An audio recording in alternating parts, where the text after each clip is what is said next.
안녕하십니까. 어깨 아프면 견우입니다. 오늘은 견우가 20대 초반에 무용을 전공하는 여학생으로요, 대학원을 준비하고 계셨던 분의 근막 통증 좋은 치료사를 소개해 보려고 합니다. 먼저 후기 살펴보겠습니다.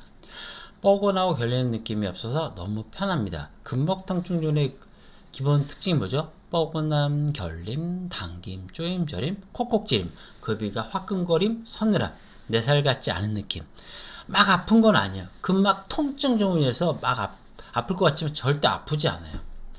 짜증나는, 신경 쓰이는 그런 불편합니다. 그래서 처음부터 한의원을 찾아서 치료하기보다는 좋았다 나빴다 하다 어느 순간 쫙 심해지기 때문에 보통 한의원에 왔을 때는 2, 3년 됐어요, 3, 4년 됐어요, 10년 됐어요, 20년 됐어요, 아니면 언제 그런지 몰라요 라고 하는 분이 상당히 많습니다.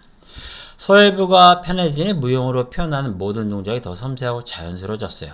교수님께서도 이전보다 더 감정이 실리는 무용을 한다고 칭찬해 주셨습니다. 라고 하셨던 환자분입니다. 용산구 이태원동에 사시면서 무용을 전공하는 20대 초반의 여자분이셨는데요. 대학에서 무용을 전공하는데 6개월 전에 오른 서해부로 뻐근하면서 걸린 느낌이 들었습니다. 골반에 문제가 생겼나 해서 정형외과에 가서 엑스레이도 해보고 MRI 검사도 했는데 별다른 이상이 없고 근막 통증 때문에 그런 것 같다고 했습니다. 물리치료와 충격파, 두수치료 등 여러 치료를 했는데 불편한 느낌이 계속 남아있어 견우환이 오게 되었습니다. 요즘은 서해부 스트레스 때문에 잠도 잘 못 자고 있습니다.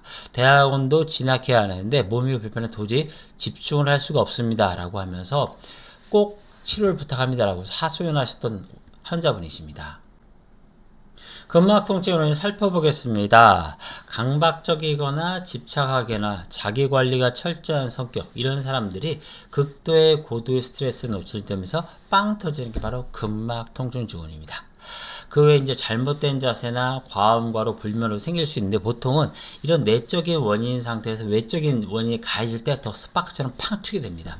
물론 외상으로 생기는 분도 있고 특발성 원인 불명으로 생기는 경우도 있지만, 이런 경우보다는 기본적으로 강박이나 집착, 자기관리가 철저한 사람들이 스트레스에 만성적 집중에 노출되면 생기는 게 가장 일반적인 패턴으로 많이 볼 수 있습니다.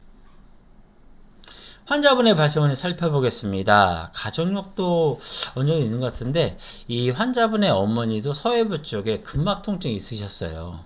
근데 꼭 같은 분이 되지만 제가 솔직히 근막 통증에 가족력이 있다는 건 못 들어봤지만, 아무래도 뭐 강박적이나 집착하거나 자기관리 철저한 성격, 이런 성격 영향이 좀 있다면 그럴 수도 있다는 생각은 들어요. 하지만 근막 통증 유전 관련해서 한 건 아직 보진 못했지만 분명히 가능성이 있다, 이렇게 생각을 합니다. 그 다음에 이제 정신과적 문제, 환자분은 ADHD하고 우울증, 그쪽 약을 드시고 있었습니다.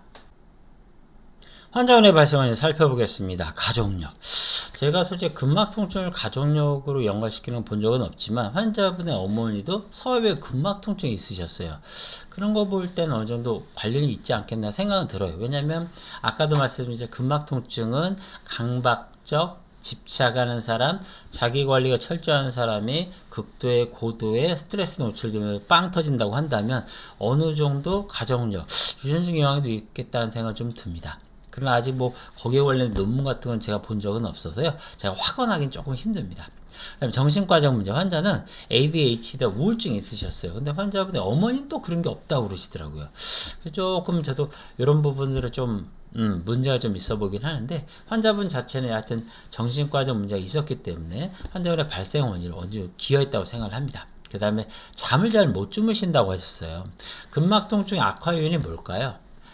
잠 못 자는 거. 그래서 커피, 콜라, 홍차, 녹차, 바카스 주의하시라고 하죠. 왜? 카페인이 있어서 잠을 설치게 만드니까.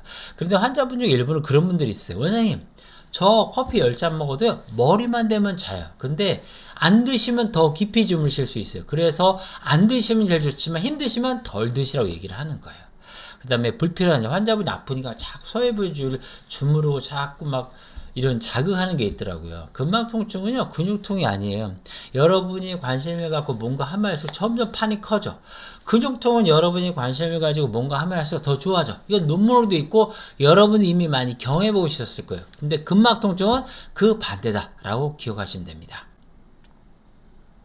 환자분에게 알려준 주의사항 살펴보겠습니다. 불필요한 자극. 아까 제가 서해부 쪽을 자꾸 막 만지거나 마사지하는 게 있다고 했죠. 그 다음에 다리를 꼬고 하시더라고요. 그래서 서해부 쪽을 자극하고 하거나 풀려고 하거나 이런 것들은 하지 마시라고 했고요. 손이 가신다면 앞부분 아이스팩을 누르지 말고 살포시에서 위치 바꿔가면서 10분에서 20분, 하루에 두세 번, 세네 번 하시면 좋다고 말씀드렸습니다.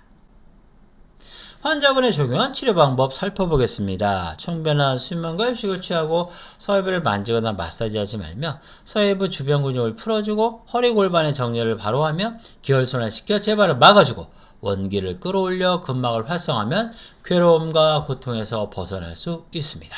견우방송을 보신 분 아실 거예요. 제 견우방송의 알짜는 뭐다? 이게 증상별 주의사항. 일단 근막 통증은요, 늘 자세히 말씀드리지만 절대 만지거나 마사지하지 하면 안 돼요. 근육통이 아니에요. 신경 꺼주셔야 돼요. 그럼 아파서 죽겠는데 어떡하냐. 그래서 아이스팩을 대주세요. 10분에서 20분, 두세 번, 세네 번 하시는 거 좋고요. 신경을 끄셔야 돼요. 왜? 신경은 뭔가 하게 돼 있거든. 그럼 신경이 아픈데 어떻게 신경이 안 가냐. 그 말도 맞아요. 그러면 뭐 좋아하는 노래를 부른다든가 좋아하는 음악을 듣는다든가 명상이라든가 이런 등등등의 자기만의 스트레스 해소라든가 그곳에 있는 신경을 다른 곳에 돌릴 수 있는 무언가를 만들어 놓으면 좋아요. 그리고 근막 통증 오래된 분은 다 아실 거예요. 자기만의 확인법이 있어요. 어떤 분들은 하면서도 했는지도 몰라요. 틱처럼 계속 하고 있는 확인하고 풀려고 해요. 그러면 그럴수록 자기도 모르게 습관적으로 하게 되는 거예요. 그래서 신경 쓰지 마라, 체크하지 마라, 확인하려고 하지 말라는 게 중요한 거고요. 그 다음에 술을 드시면 나빠져요. 그 다음에 잠 못 자면 나빠지기 때문에 커피, 콜라, 홍차, 녹차, 바카스, 초콜릿 등의 카페인 함유 음식을 좀 주의하는 게 좋고요. 그 다음에 스트레스를 받으면 나빠지기 때문에 스트레스 해방적으로 어느 정도 갖춰 놓는다면 상당히 도움을 받을 수 있습니다. 전에 갔던 정형외과보다 훨씬 꼼꼼하게 신경을 써주시는 것 같아요. 엄마가 한의원에 가보자고 해서 처음에는 부정적으로 생각했었는데 몸이 달라지는 게 느껴지니 너무 신기해서 열심히 치료를 받을 수 있었습니다. 하시는 환자분입니다. 환자분께서는 무용을 전공하셨고 곧 대학원을 준비하셨던 분이신데 덕분에 무용에도 잘 집중해서 좋은 결과도 있었다고 합니다. 지금도 뻐근함, 결림, 당김, 쪼임, 저림, 콕콕 찌름, 화끈거림, 서늘함 등의 말 못할 통증인 근막 통증으로 고통스러워하시는 분들 정말 많으실 겁니다. 여러분의 선택에 따라서 결과는 얼마든지 달라질 수 있습니다. 절대 포기하지 마시고 용기를 내서 꼭 새로운 치료에 도전해보세요. 건강하세요.